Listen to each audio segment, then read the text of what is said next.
I'm going to pick up basically sort of picking up where Sylvia left off.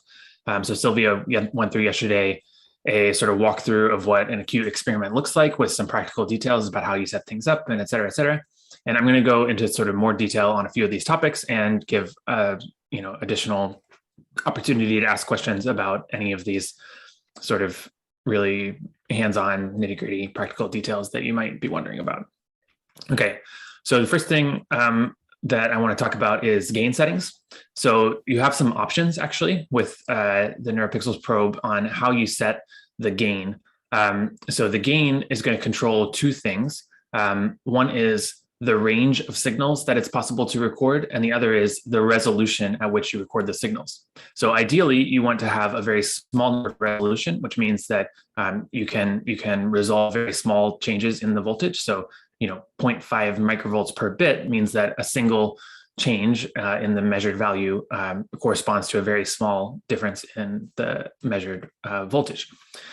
But you also would like to have a very large range, which means, so here at the low end of the gain setting, you get minus 12 to 12 millivolts, which are very, very big. Those would be huge signals for at least a rodent brain.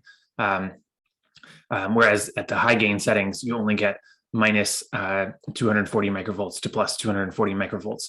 And those, you often see individual action potentials that have larger than 240 microvolts amplitudes. So if you used this gain setting, and you had a spike that was exceeding this range, then the amplifier would saturate and you would lose data during the time of saturation and a small recovery time. The recovery time is pretty fast on Neuropixels probes because of this strategy of splitting the low and high frequency into different bands. So if the high frequency band is what saturates, then it'll recover quickly.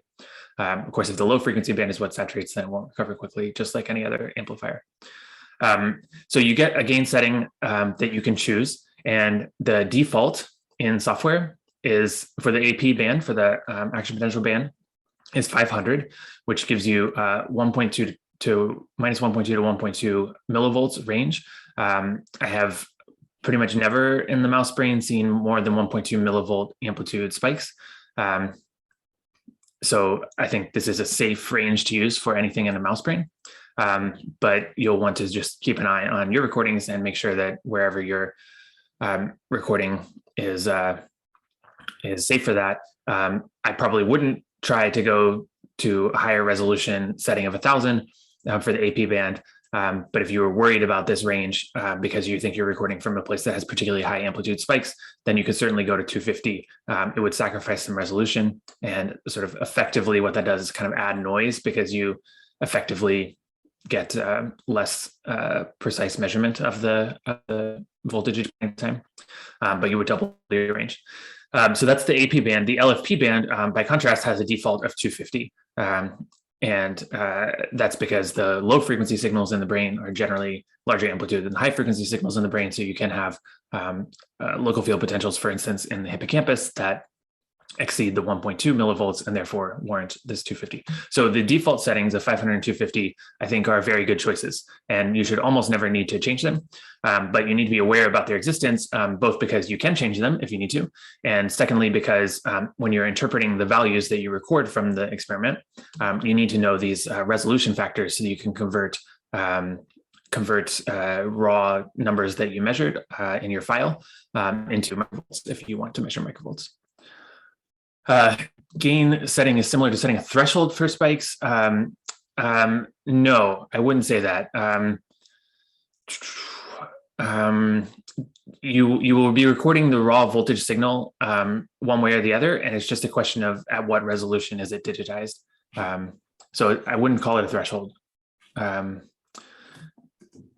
Let's see, the gain settings would be for the high pass data, no. Yeah, Alex, yeah. So like I said, there's a separate gain setting for both AP and LFP, and you get to choose them separately. Can gain be adjusted to intermediate values? No, it cannot.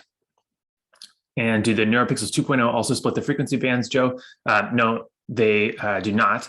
So Neuropixels 2.0 has a different ADC design. Well, I guess first of all, there's the Neuropixels 2.0 beta, which is the ones we wrote a paper about. There's going to be an even different ADC design in the ones that are released. So it's maybe not worth me dwelling on it too much, but basically Neuropixels 2.0 has both a larger range and a better resolution. And the reason for that is that they went from a 10-bit ADC on 1.0 to a 14-bit ADC, which gives you increased range as well as increased resolution. Do gain settings change with region of interest? I wouldn't, unless you have a very specific reason to it. I would just leave it at the defaults, unless you see something specific that you want to. You're just going to make it confusing for yourself in processing the data later. All right, next. All right, so filtering. This is just another thing to be aware of. So there are filters that split the data into the high pass and low pass bands. And you may be wondering what those filters are in helping you to interpret the signals that you're seeing in the two different bands of data. So here they are. So the cutoff filter for the AP band is 300 Hertz. That's high pass, of course. So all the higher frequency information, like spikes in the 1 kilohertz to 5 kilohertz range, is all kept in the AP band. Whereas the LFP band is 500 Hertz low pass. So the low frequency information is kept in the LFP band. And these filters are intentionally weak filters. They're first order filters. And what weak means here is that they have, like in engineering, you would say it has a slow roll off, which means that, it's not very it's not a very hard cutoff at 300 or 500 Hertz, but instead the AP band will also have some information down at lower frequencies, and the LFP band will also have some information up at higher frequencies. And the reason you might want to be aware of this characteristic is that sometimes you're going to see in your LFP band some little sort of mini versions of spikes that look like spikes, but maybe a little bit sort of smoothed out. And sometimes in the AP band, you'll see things like sharp wave ripples in the hippocampus that normally would be considered, and maybe those are at, for instance, 200, 250 Hertz. But you can see them in the AP band. So that's just because these filters are not very hard filters. So it's kind of unusual because normally you might think it's unusual because normally the thing that you would do when first processing your data from a wideband recording, if you have a different probe, is to first high pass filter to separate out the spikes. And when you do that high pass filter, you probably use a stronger filter than the one that's on the Neuropixels probe. And so you would actually really be getting rid of all those LFP signals, but that's not going to be the case here, and that's not a problem. It's just, in fact, Kilosort then will later filter a second time to finally remove all of that stuff from the spike sorting later. Can these filter settings be adjusted? I think the only adjustment is this adjustment here that I've described, which is that you can turn off the AP band filter if you want to record all the wideband signal into the AP, which is more of a debugging thing. You probably shouldn't want to do that unless you have a specific reason. So again, here I would leave the defaults, just want to bring it up so that you're aware of what's going on. Referencing options, I think that Carolina covered this in pretty much detail, and I think Sylvia talked just a little bit about it as well. And I think that you probably got the point that using these on-shank internal reference electrodes is not recommended. So I would not use these three reference selections. They just don't work very well. But the tip reference and the external reference are both valid and working settings. In my experience, using the tip reference gets slightly more noise than the external reference, maybe 1 or 2 microvolts RMS, which is pretty minimal. And the advantage of the tip reference is that you can do recordings without connecting the probe to anything. So in my lab, we've actually done a lot of recordings where we just put Duragel over the craniotomy. There's no saline or any kind of wire connecting to anything, and we just insert the probe and use the tip reference, and you can record in a very sort of clean way using that. And again, the noise level is a little higher than the external reference, so I would recommend in general to use the saline grounding, a saline referencing strategy or agar referencing strategy that Sylvia described. But if you have a particular reason because of your prep, maybe for instance, you're doing imaging at the same time and you don't want to have saline that's drying while you're doing this, then you can use the tip reference and record without any saline or referencing. Zara says, how about ground? Do you ground? In that situation, in my experience, we have been able to get away without any other grounding. So we have the ground shorted to the external reference channel on the probes in general. And I assume that makes no difference when you're using the tip reference. And so the probe is just not further grounded. A configuration that's not, it's not the configuration Carolina described. So like I'm just describing that it works for us, but you're going to have to try it yourself if you want to see. More noise on tip referencing after probe sharpening? No, we have not observed that. I think that I'll describe probe sharpening in a few slides, but I think that the tip site is on the top of the probe. And when you slice away part of the bottom of the probe, that should not affect the tip reference site. Let's see, so we answered that. Tip referencing, does sharpening the probe affect that? Great, Heather got her question answered. Maybe there's a question for Andy. Maybe Andy, you can type an answer to that.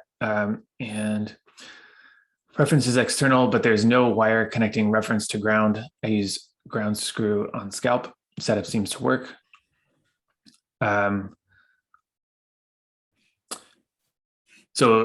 Okay, and so maybe you can clarify whether you have the ground shorted to the reference, like Sylvia described when preparing a probe, because I haven't tried the configuration you're describing.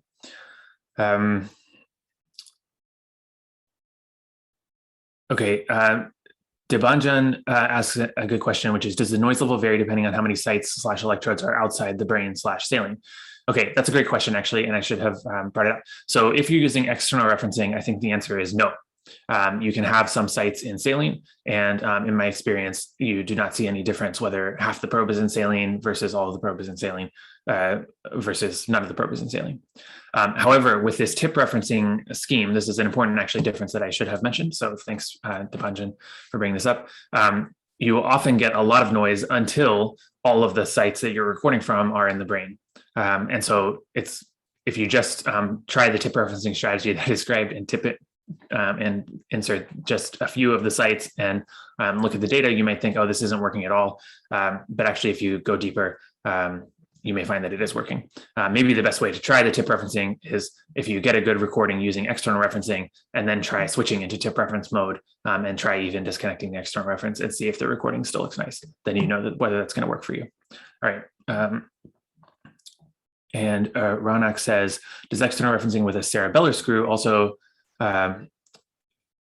is that also more recommended than the tip reference for chronic recordings?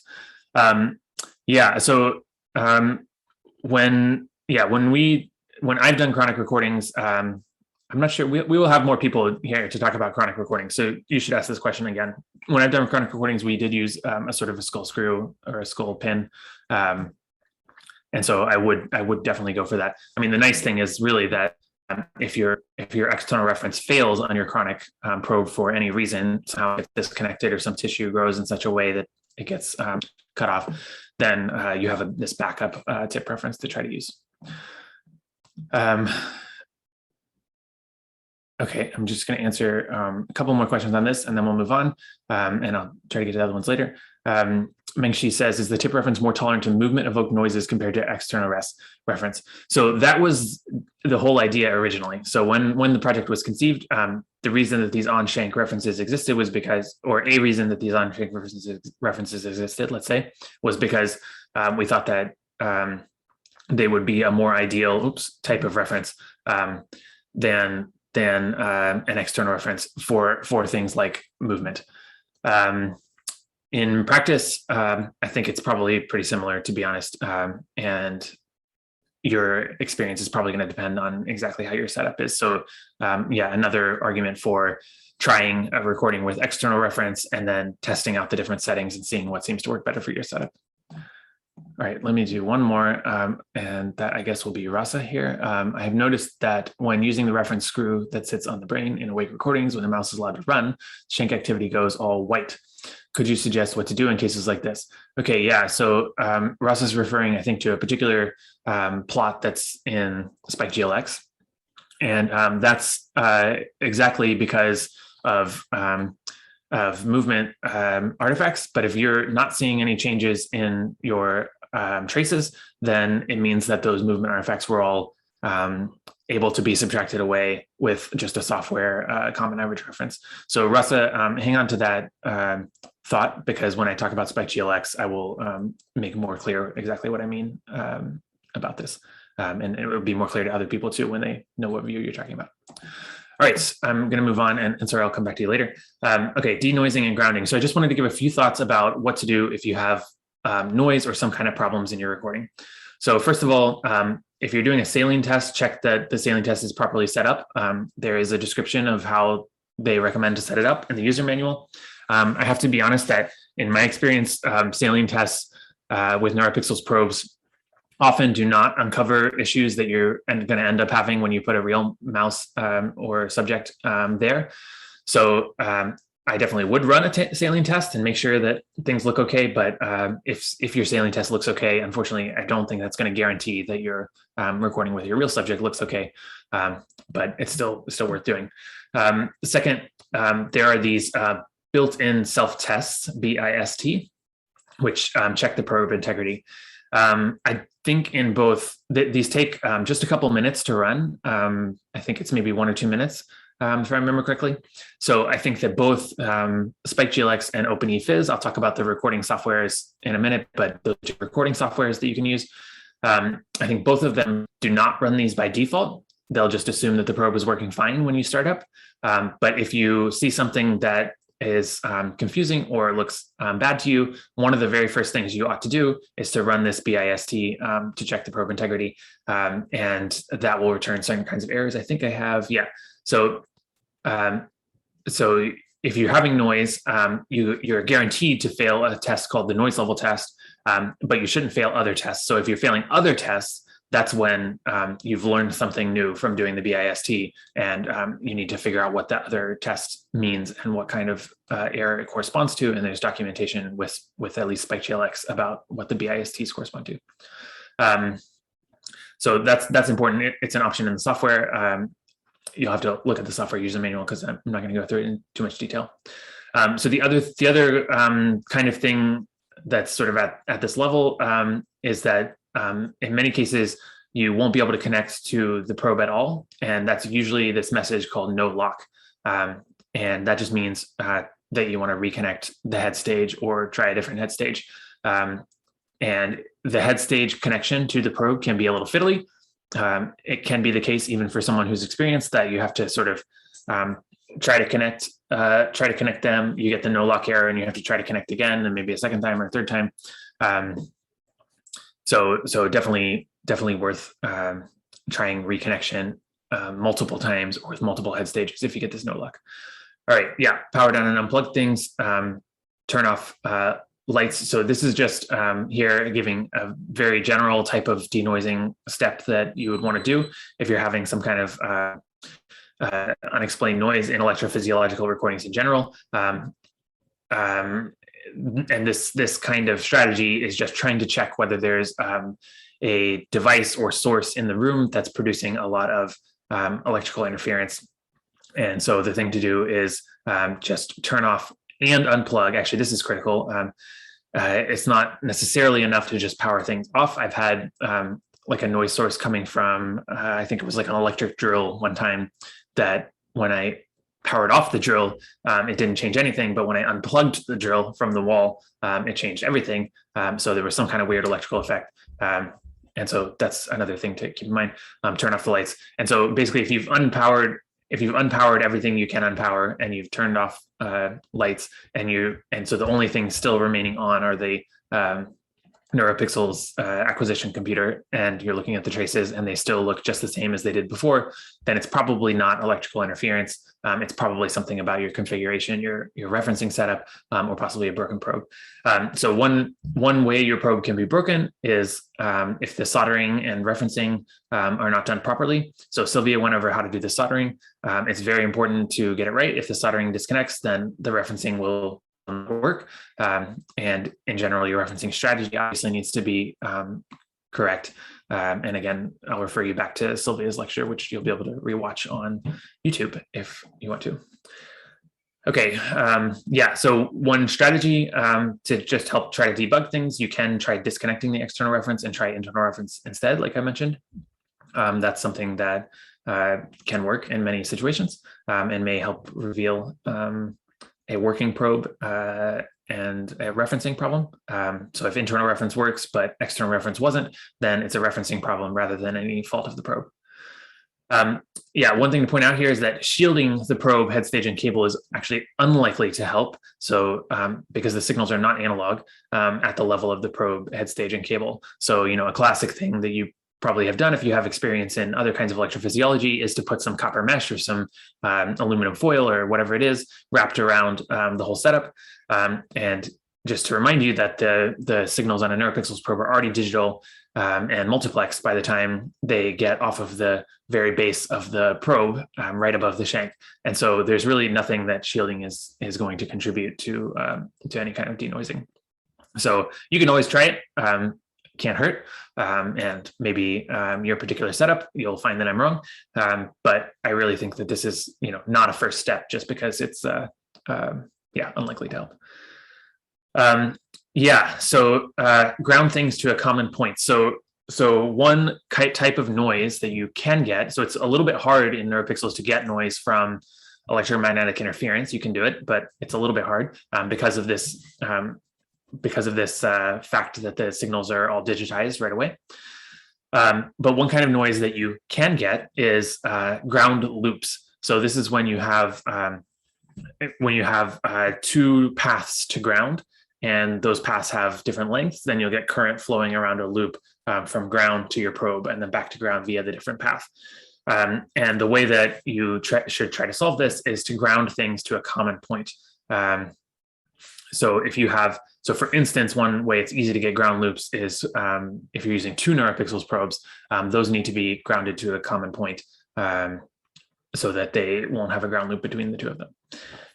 And in general, all of your devices should go to one ground point, and then off of the recording setup to the wall, as opposed to having multiple independent devices going to different points along the wall, for instance. Okay. And then I think this cartoon here, sorry, it's weirdly overlapping the text. I think that's unintentional. But this cartoon here is illustrated to show one other point about the setup configuration that has worked for me. This is not the only setup configuration that you can use, but this is how we do it in my lab and how I did in London when I was in Mateo's lab. So here, what's being shown is that the Neuropixels probe is in the brain. I'm showing that that's the probe itself, of course, goes to ground somewhere. And I'm showing that in this configuration, it's just like Sylvia described, where the reference and ground are shorted to each other. And the reference is then connected to a saline bath on the mouse. Now, what's important to note about this cartoon is that in this case, the mouse has a metal head and there's a metal bar holding it, and that metal bar is supported by some metal on the air table. And so that path there likely constitutes another path to ground. And so as you can sort of observe just at cartoon level, there's two separate paths to ground, one that goes via the head plate off to the side, and one that goes via the probe off to the chassis. And this is the kind of situation where you could get ground loops. So the solution, and the thing that we do in our implants here, is to try to ensure, and it's usually pretty easy to do this, I'll say how in a moment, try to ensure that your saline bath or your agar, or just generally your implant here, is not electrically connected to your head bar and this head holding apparatus. So another way to say that is that the mouse itself should be floating relative to the table, floating electrically, meaning not grounded to the table. That's how I set up my setup. You may have a different setup that works, but this is one thing that works for us. And so the way to ensure that is that when you implant the head bar, then you should just make sure that the head bar is encased in cement and not in contact with any of the internal fluids of the mouse. And that will ensure that this head bar is electrically isolated and not connected to the same ground as the Neuropixels probe. This is just to sort of walk through. I mean, I kind of think you should try to set up your setup exactly in this way when you start, because it does work for us. But even if you don't, it's just to walk through sort of one example of like how you can think about ground paths and a situation in which you could get ground loops and a reason for why you might get noise in a certain kind of situation. Flora, how am I doing on time? How much time do I have left? I think you have 40 minutes left. You have until 50, right? Okay. So I will answer some more Q&A questions now. Let's see what we got. Any recommendations to get rid of motion artifacts related to grooming and licking, for example? No, I don't really. I think trying different referencing configurations, so trying internal referencing versus external referencing is probably the best that you can do. And we will talk in just a minute about the post-processing re-referencing, the common average referencing, which may resolve some of these things, and you can just try that out with a button in software to see whether that's helping or not. Also, so we'll get to that in a second. But I wish I had a silver bullet that got rid of motion artifacts, but unfortunately I don't. Let's see, Heather says, for the reference, if you don't put the whole probe in the brain, would turning off a custom configuration of the sites outside the brain work to get an acceptable amount of noise? Actually, good question. That's a fine idea, and Heather, I have not tried it. So yeah, you could give it a try, and well, let me know if you do try. Sorry, I don't know the answer to that. Okay, let's come back to Ensor here. So let me remind myself, I guess. Ensor said there's no shortage between reference and ground sites on the probe. I just use a ground screw connected to ground, but reference is set to external.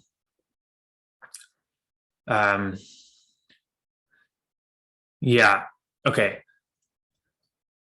Right. Yeah, so I think, Ensor, then you have, I think you're describing that you have external reference.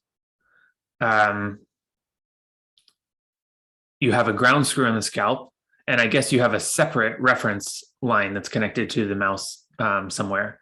Is that right? So you have, rather than connecting this to this, you have this one reference line, but you also have the ground connected to a screw on the scalp. If I've understood it correctly, and that's what you've got, then any idea why that setup seems to work? Well, that's the setup actually that Carolina said is described as the best setup to use. So that's the IMEC approved setup. I think most people haven't done it really just because having the two separate connections to separate points on the mouse's skull is just a more headache, and it seems to work fine using this way. All right, I hope that answers the question, and sort of feel free to ask more.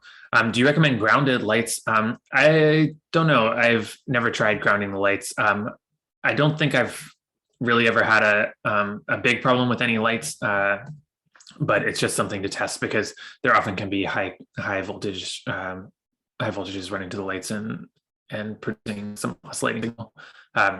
So if you had some kind of noise that you did determine was coming from the lights because you turn off the lights and it goes away, then that's a situation in which, yeah, you definitely want to think about some way to ground them or shield the lights or something like that. But I haven't done that myself. All right, Marie says, is your head post not physically electrically connected to the skull? Correct. Yeah, that's exactly what I meant to describe it, Marie. So yeah, just encasing the head post in cement, at least for the cement we use, which is this, C and B metabond. That cement, it turns out to be electrically insulating, and so there's no passage of current, and that means that the probe ground. So you can test, right? You take a multimeter and you touch the ground over here, and you touch the table ground, and you see whether it tells you that they're connected to each other. And in my setups, that's not the case. They're not connected to each other. All right. And so you don't have a reference wire. Well, then I'm very confused. Yeah. But if it works for you, I probably wouldn't question it. That's all I can say. Yep. Okay. I'm going to move on to site selection. Okay, so Carolina gave a cartoon about site selection, and I wanted to describe this in just a bit more detail because there's a couple of useful ways you can use site selection to tailor your experiment to what you want to measure. So Carolina showed this cartoon with the, I don't know if you remember, it had the sort of blue and green squares that showed some different example patterns of selection. And I'm just going to try to make that a little bit more explicit and then give you some useful configurations that you can choose. So what's happening here is that you have 384 wires coming up the shank of the probe, right? And we'll call those channels. So you have channel 0 to 383. Those are the only channels that you have available. And each channel is connected to a few different sites. So channel 0 is connected to electrode 1. I don't know why this table uses 0 indexing here and 1 indexing here, but anyway, so channel 0 is connected to electrode 1. It's also connected to electrode 385, and it's also connected to electrode 769. So that's what this table is showing. So that single channel, channel 0, can measure from electrode 1, 385, or 769. And you're going to choose one of those three sites, or one of those three electrodes, as it's called in this table, to be read out on that channel. And literally on the shank, it's going to set, when you choose one or the other, it's going to set some little switches. So if you choose 385, it'll open that switch and close that switch and open that switch. And then 385 will be connected, and you'll read out the data coming from electrode 385. Hopefully that makes sense. And so you can see that it's not all possible connectivity. Like if I wanted, say all of these electrode numbers 2 through 383, but I wanted this one last electrode to be recording somewhere up here in the middle of bank 1, I'm not going to be able to do that. The only choice I have for electrode 1, if I want to choose a different site than electrode 1, the only choice I have is 385 or 769. Okay, but so it's quite limited in a way, but there are a couple of useful things you can do. First of all, you can select any continuous block of 384 channels. You don't have to select only bank 0 or bank 1. You can select any continuous block of 384 channels. So to see that, you can just imagine, what if we turned off electrode 1 and electrode 2 and turned on electrode 385 and 386? That works because channel 0 and 1 are connected to 1 and 2, as well as 385, 386. And then we've still got a completely continuous block of 384 channels. It's just moved up by one row, right? And so you can do that for any number of rows. Okay, so hopefully that one makes sense. So the second thing you can do is to shift the odd numbered channels up by one bank. And so that would be, taking number 1 here and connecting it to 385, channel 0, disconnecting it from number 1 and connecting it to 385, channel 2, disconnecting it from electrode 3 and connecting it to 387, et cetera, but leaving all the even numbered ones in place. And so you can see that that gives you this configuration here, right? Where we've taken the one half of the probe and moved it up to the other half. So this is a great configuration if you want to record a span that's greater than the 3.8 millimeters that you would record normally. Because now, as you can see, this span will be 7.7 millimeters rather than 3.8 millimeters. The trade-off is you only have half the density. So rather than 2 sites every 20 microns, you'll now only have 1 site every 20 microns. And so your spike sorting quality will be impacted to some extent, which is hard to predict. But this is a great configuration to use if you want to record more than the 3.8 millimeters, because you can just continuously sample right along that 7.7 millimeters. Yeah. Okay, and then the last thing you could do, which is just another strategy for achieving the same thing of sort of doubling your recording span, is you could take blocks of channels, say a 2x2 block, so 4 channels, and move those up, and then what you would have then is a continuous sort of like tetrode arrangement or octrode arrangement, or however big you wanted to make the blocks. So that's another sort of way to double your span while trying a different compromise on how you reduce the density of recording sites. Yeah. Okay. So those are, I think, the 3 sort of useful ways in which I'm aware of that you can vary your selection site. There is a paper that was published, put on bioRxiv, I think, by some monkey lab, where they were describing like an algorithm for, let's like try to figure out which sites are which sites are the most useful ones, and we'll keep those, but move the other ones off to somewhere else. I think that for most recording preps, that's probably not going to be the most useful thing to do, just because, yeah, first of all, it's probably complicated to implement in a way that makes sense. But then if your probe moves even a little bit, now you've completely messed up your recording. So it's an option, and you can definitely go into that. But I think by and large, like, 90% of people are going to want one of these kind of like relatively simple and static choices. Yeah, so Javier is asking about electropooling, which I assume is what I just described. Javier, let me know if that's not right. I'm going to consider that answered. Zara says, what is useful to use where is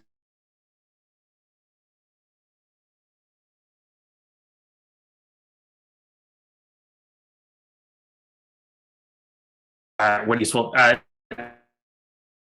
when you use this one is if you want to record the span to achieve that. What would be the difference between levels 2 and 3 in terms of recording quality? Yeah, so similar to Zara's question, yeah, it's hard to say. I mean, I think one nice thing about this one, which is why I prefer using this strategy in general. Yeah. Can you repeat the question because you dropped out for a bit? Okay.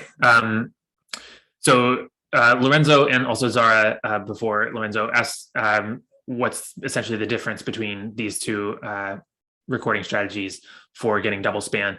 I like the one on the left with the odd and even channels because you get really continuous sampling all the way up the probe. And that's useful for like current source density analysis, for instance, if that's one thing you're doing. But yeah, other people had this idea and think that it's a good idea. And if you like the sort of tetrode type spike sorting, then this is a nice option probably. All right, and let's see, Ranak says, I just want to confirm the best case scenario would be when the ground and external reference are connected to two separate skull screws. In rats, it is easier to do. Yeah, so Ranak, I've never tried that scenario myself, but that is definitely what Carolina recommended in her talk yesterday. And so that is definitely the officially approved scenario. So that's correct. And yeah, you should, if you have the option to do it, you should definitely try that out first because it's likely to give the best recording. All right. Moving on. Any more questions about site selection? Hopefully this all made some sense and allows you to feel confident about selecting different sites. All right, I want to talk about synchronization. So the question is, you do some experiment where you record some Neuropixels data,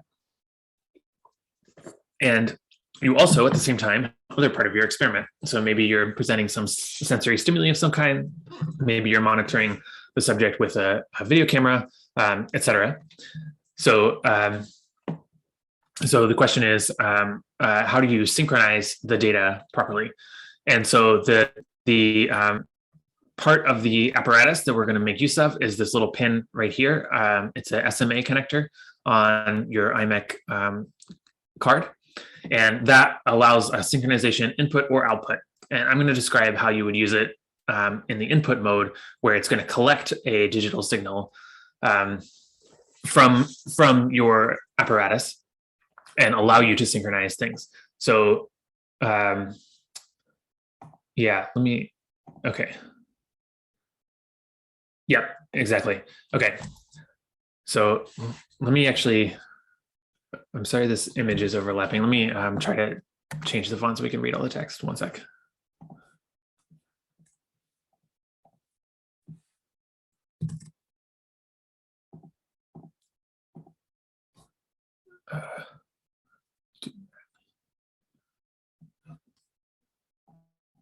Okay.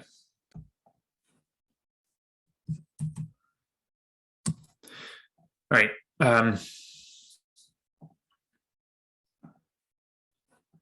Okay. Let me come back to point number one in a moment. Okay. So the way that I do synchronization in my lab, and what I think is the sort of most conceptually straightforward and foolproof way to do it, is that you want to input a digital signal into this pin and send this same signal also to your other acquisition devices.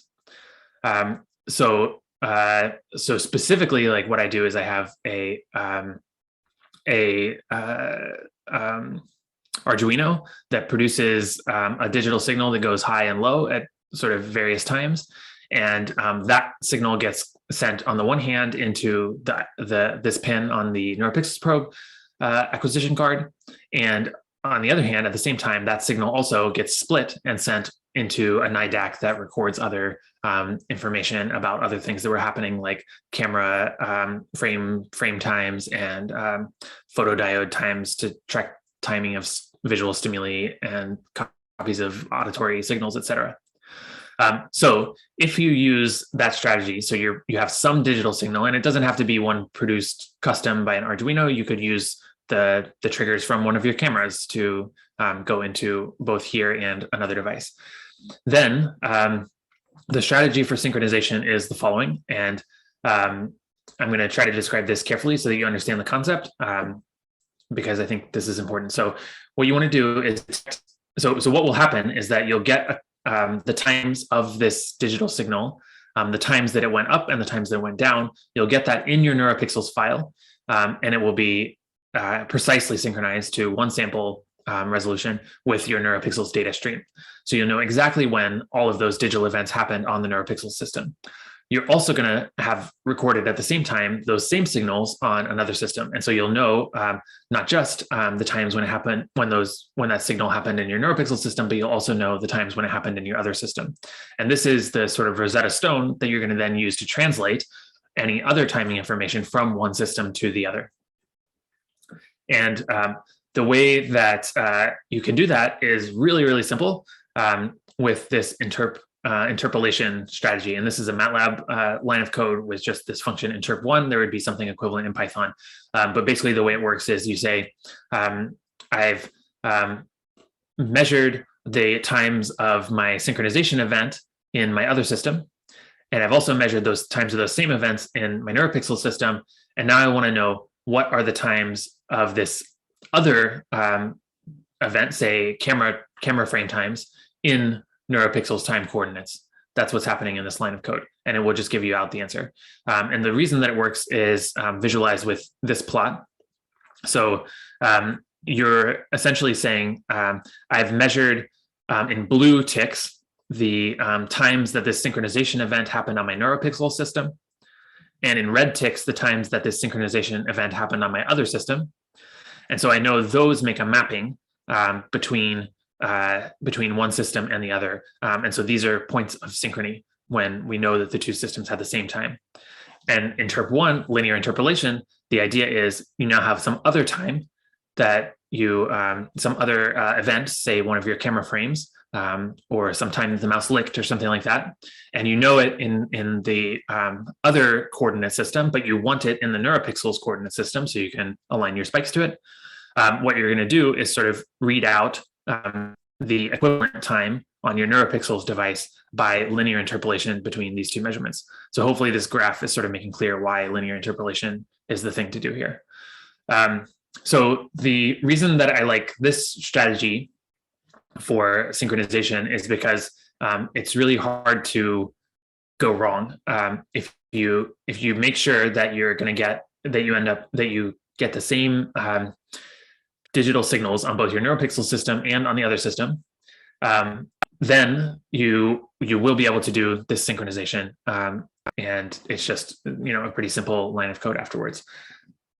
There is another way to do synchronization, which is by calibrating the head stage, and you can basically read the Spike Glx about this if you want more detail. I'm not going to describe it in detail because because I don't maybe understand it in detail. But basically it runs some procedure to try to understand exactly the sampling rate of the head stage, and then use that, and then assumes that that's accurate and aligns times based on that. And for me, that's more assumptions than I generally want to make. So this is why this synchronization scheme here that I described. So I just wanted to make sure to give at least one example synchronization scheme. And this one is a pretty simple one that everybody should be able to set up in their own experiments. Yeah, so why do I use an external signal and not the sync signal generated in IMEC?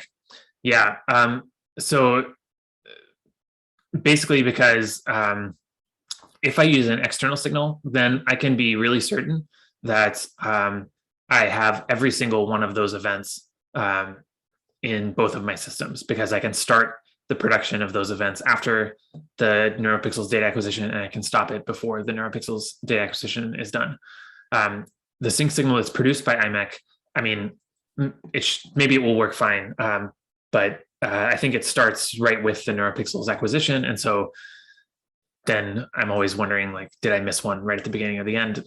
I don't know. You can test it. If it works for you, then it will work for you. This is the system that we've used. All right. What is original times here again? Original time, just the original time of some other event that you measured in this other system. So in our case, this is like a National Instruments board and NIDAC board. Okay. Should Interp 1 be used over CatGT and T prime? What is the difference between the use of both for synchronization? I don't know the answer to that question. I haven't used the CatGT synchronization strategy. So yeah, the reason for describing this particular system is that, I mean, I don't have to, in order to explain to you how the system works, which hopefully I did effectively, and hopefully it makes sense. It just requires this very, very simple description with no assumptions about any piece of code or about how anything works or about any strategy or, there's no assumptions in this. It's very foolproof. So this is why I really like this synchronization system. If the other device doesn't have a physical trig in port, would you consider synchronization reliable if the triggers are sent wirelessly to the other device? I don't know. That would really depend on what the wireless transmission spec was. And yeah, good question. I don't know the answer to that. I mean, I think what I'm imagining here, like I said, is like a NIDAC system where you have multiple analog input signals, analog or digital input signals.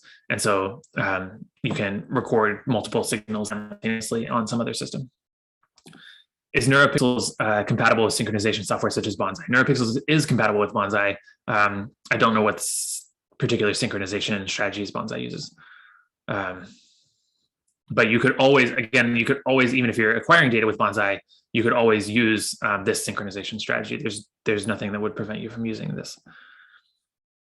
What SMA connector to use? SMA is actually the name of a type of connector.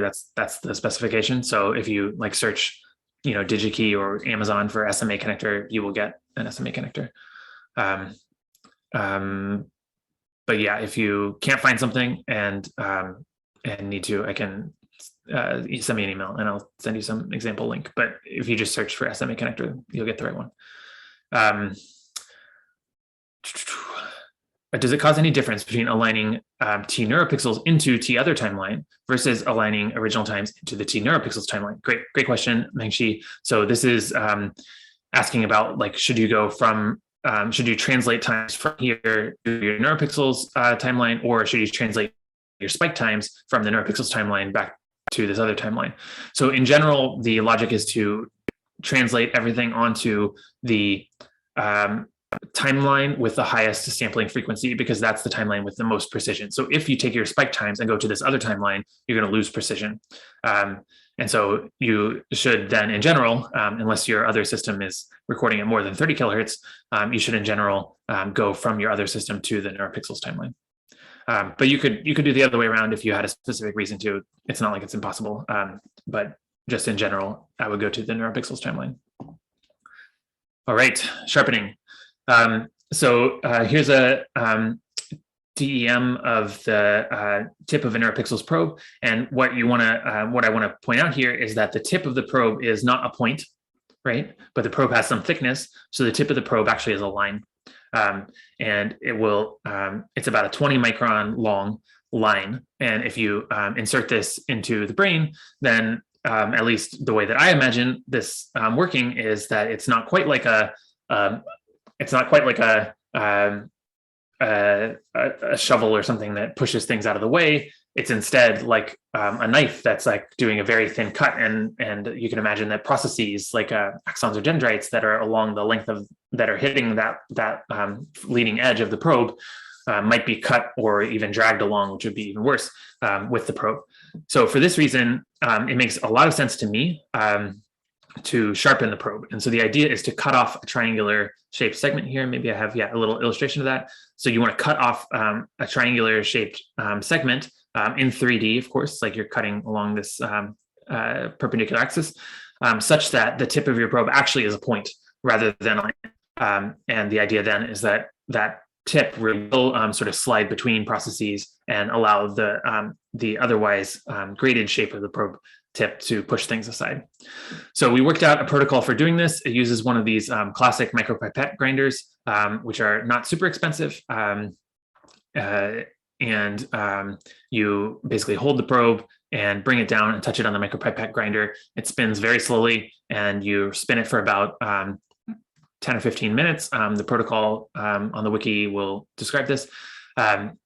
And once you're done, you get a sharpened tip, which you can visualize under a scope. So there's a protocol on the wiki or linked on the wiki that we worked out using one of these micropipette grinders, and it can reliably and safely, at least in our hands, produce sharpened probes. And so then if you look from the side, it looks like this instead of looking like a square.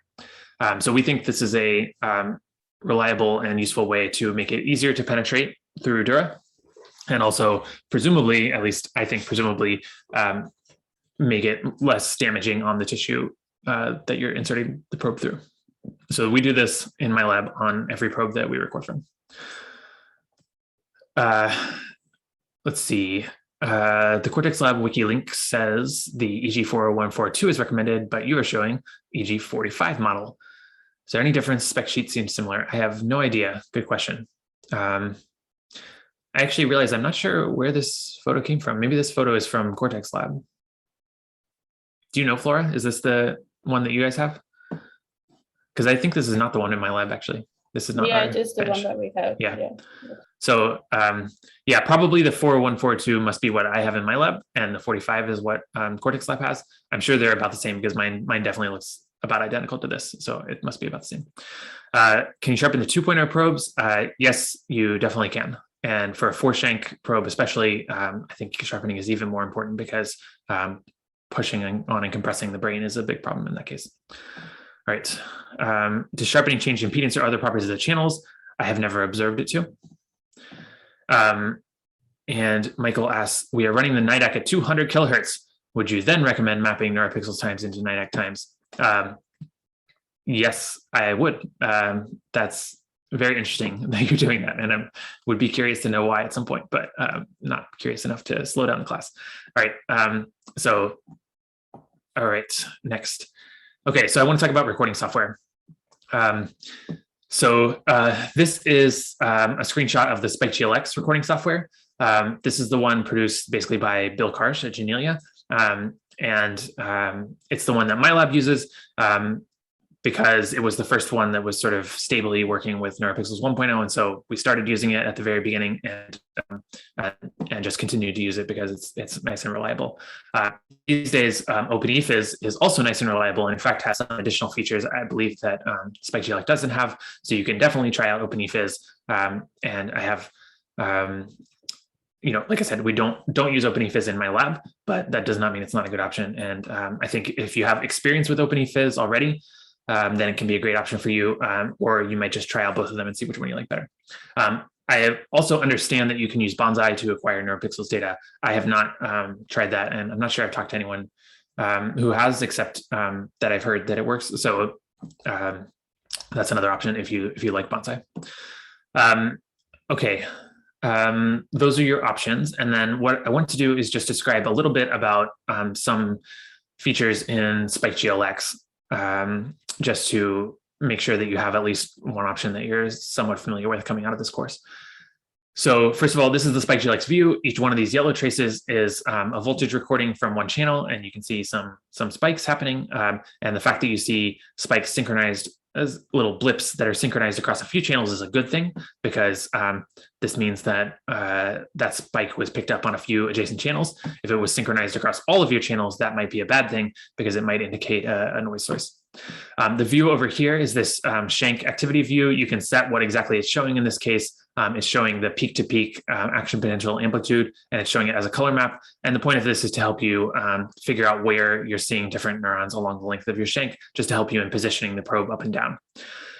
So I described this because we had this question earlier about what happens, what does it mean when this view goes white?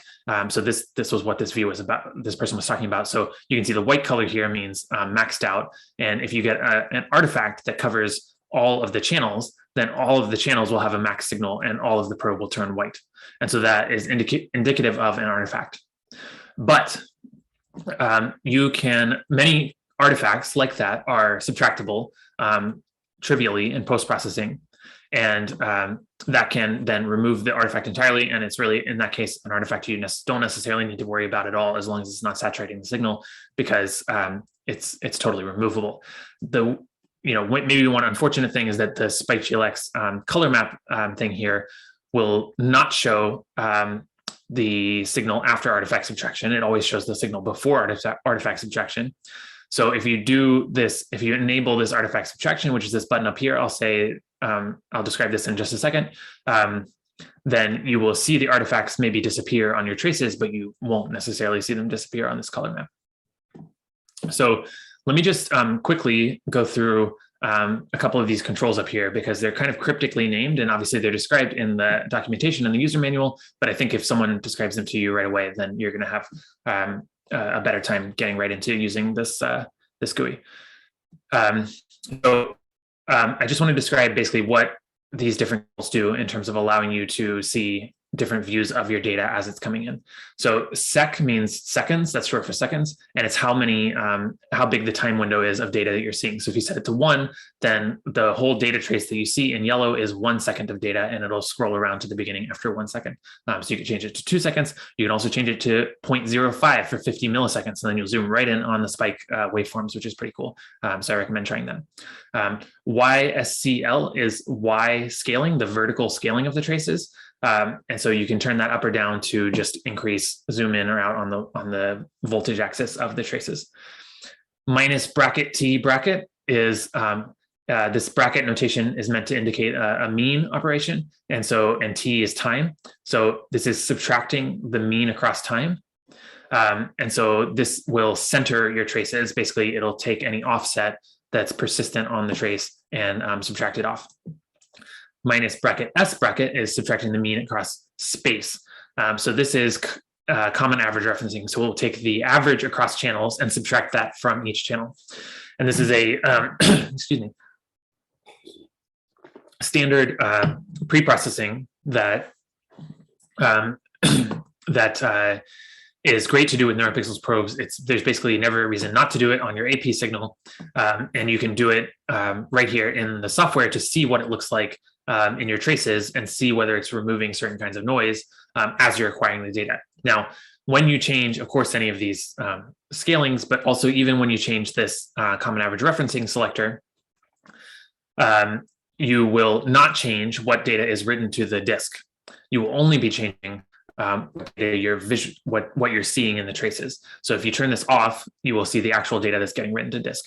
Now there's two options here. I'm not sure why I didn't write them over here, but there's two options here. One is global all, which is taking the mean across all channels and subtracting it from all channels.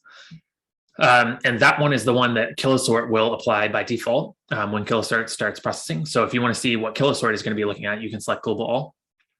Global Demux is a slightly advanced, more advanced version of that that's customized for Neuropixels probes. It has to do with exactly how the different channels are sampled. I'm not going to describe it in detail here, but if global Demux, this DMX, if global Demux works better in terms of reducing the noise that you see in your traces than global all, then you will probably want to apply global Demux in post-processing before you run Kilosort. And I believe you can do that with CatGT. Which is a software provided alongside Spike Glx from the Spike Glx website. So keep an eye out for that. All right. Oh, I've got another weird font size thing here. Okay, we're going to try to work through it. So this 300, so this button here, 300 to inf, that will apply a filter. And 300 to inf means a high pass filter with 300 hertz cutoff. So it will just do a high pass filter on your data and show you the high pass filter data. Or you can select the AP band data or the LFP band data, and those will be what you view here. Right, okay, so what this little icon here, this little sort of red icicle sort of icon, that's this show probe view, and that brings up the colorful map of all the probe channels that we were seeing here. And this green panel icon, what that's going to do is apply the settings that you picked here, the color of the traces if you want to change the color, and also the Y scaling. It will apply those settings from this channel to all the channels. So if you change the Y scale, initially it's only going to change the Y scaling of one channel, whichever one you have selected, and you'll have to change the Y scale and then hit this green button to get it to apply to all the channels. Right, hover over. So this is important. So if you hover over one channel, you get a readout at the bottom of the channel. So way down here at the very bottom of the window, hopefully you can see my mouse way down at the bottom of this window. And you can see this little tiny line of text that you can't even read on the slide, I'm almost certain. But what this text is showing is some details of that channel. And in particular, it's showing the mean, the RMS, and the standard deviation of the voltage data on that channel. So this is a readout of the total noise level, basically, of that channel. So when you hover over, you can hover over different channels and get a readout of the noise level of all your different channels just very, very quickly. And that's a great way to just sort of give yourself a sanity check of whether the numbers are reasonable. When you are in either like saline above the brain, or when you're in the brain in a place where there's no neuron spiking, you should really have around 9 to 11 microvolts RMS in that readout. If you have much more than that, you probably have a noise problem. Of course, if you're in the brain, then there will be a lot of neural signals, and the number is expected to be higher than 9 to 11. It can easily be up to 20, 30, even 50 microvolts RMS just because of the spikes on the channel. So that's fine when you're in the brain. All right, pause, this pause button in the upper right.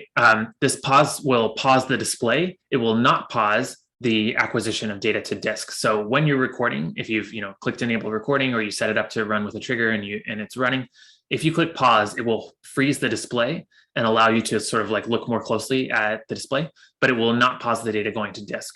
And so then you can unpause later and start up the live view of the display again. So one thing that I like to do if I'm trying to like see the spikes that I have is change the seconds to 0.05, 50 milliseconds, where I'm seeing like a really zoomed in view. Of course, then at that point, like everything's flashing very, very quickly because it's refreshing the display almost every frame of the monitor. But then pause, and now you can see individual spike waveforms very clearly in the traces view. All right, right click set audio. We're seeing what you think we're seeing. Okay, what are you saying? Are we supposed to see the traces that you were pointing to? No, sorry. No, so yeah, so okay, fine. On this slide, I clipped out the top bar, and yes, okay, fair point. I'm gesturing to this white space here where the traces would live. Yeah, no, thanks for clarifying that. Yeah, fair point. Okay, I have a few more slides. How am I doing on time now, Flora? You have 1 more minute, but okay, it's not here yet. So. Okay, so let me just quickly, I'll try to answer some questions in a minute, but so I think Carolina mentioned this, you can use up to 4 probes per card and up to 16 probes per computer on 4 cards. So you can record multiple probes at once using the PXI system. If you want to do multiple probes, that's definitely the way to do it, just to mention that. Recording stability. So let me say something about this. So,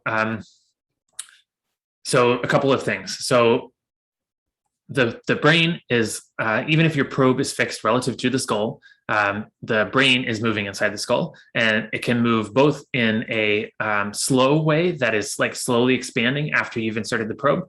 And one reason that this can happen is because when you inserted the probe, you've pushed down on the brain tissue, and now it's slowly expanding back up to release that tension. And so one thing that I always do, and my lab always does in recordings, is to retract the electrode by just a bit after you insert it. to sort of relieve some of that tension. And I think this helps to remove the slow drift. And in cortex, you can have an additional problem, which is that the brain is not constrained where you made a craniotomy. So where the craniotomy is, the brain can move up and down inside that craniotomy. And you can use agar, or you can use these sort of honeycomb stabilizer devices, which are a little thing you can implant into the craniotomy and give yourself little tinier windows to insert a probe through. So hopefully you can see I'm inserting a Neuropixels probe through a hole in this implanted thing. And this thing serves basically the same purpose as a glass window in a two-photon imaging experiment where you're achieving stabilization by sort of pressing down a little bit on the brain tissue. All right, one last point, because I see Marius is here. So I will just make this one last point and then we'll stop. So how to break a probe. So you already saw these images from Sylvia, and she already told you that you know, the probes can bend. And so when you're trying to insert the probe and it's bending a bit, that's not to be worried about. But the thing that you can do to break a probe is I think the way that basically all probes get broken, more or less, is when something moves that you don't think is going to move. That's the summary. So when you're handling a probe, if something slips and the probe bangs against something, or it slips out of your hand and it drops, or something else is moving in a way that you didn't think it was going to move and it causes the shank to crash into something, these are the ways you break a probe. So I think the main handling advice I would give you is just to always be very, very careful that, like, when you probe somewhere or when you're holding in your hands, you're making very certain to you know, make sure it's really stable, make sure it's really locked in place where you think it's locked in, and everything's can't possibly move. You know, make sure your glue or your cement is set if you're gluing or cementing into something before you move on, etc. Okay, this is a video which I think let me just show this video, and then I will pass over to Marius.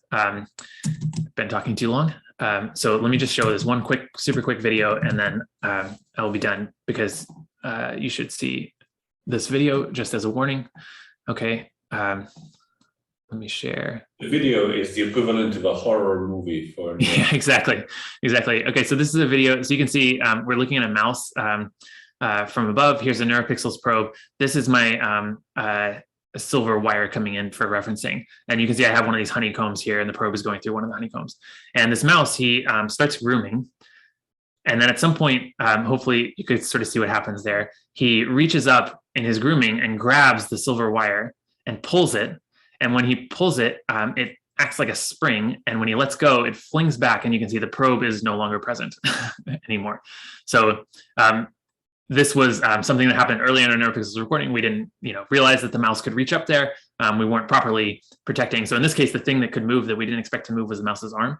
Okay, and also the silver wire for that matter. So if we had either prevented the mouse's arm from coming in too near the probe, or made sure the silver wire was really fixed in place and couldn't be moved by the mouse, either of those would have solved this problem. And in practice, what we do is build a bigger wall so that the mouse cannot reach up and grab the probe.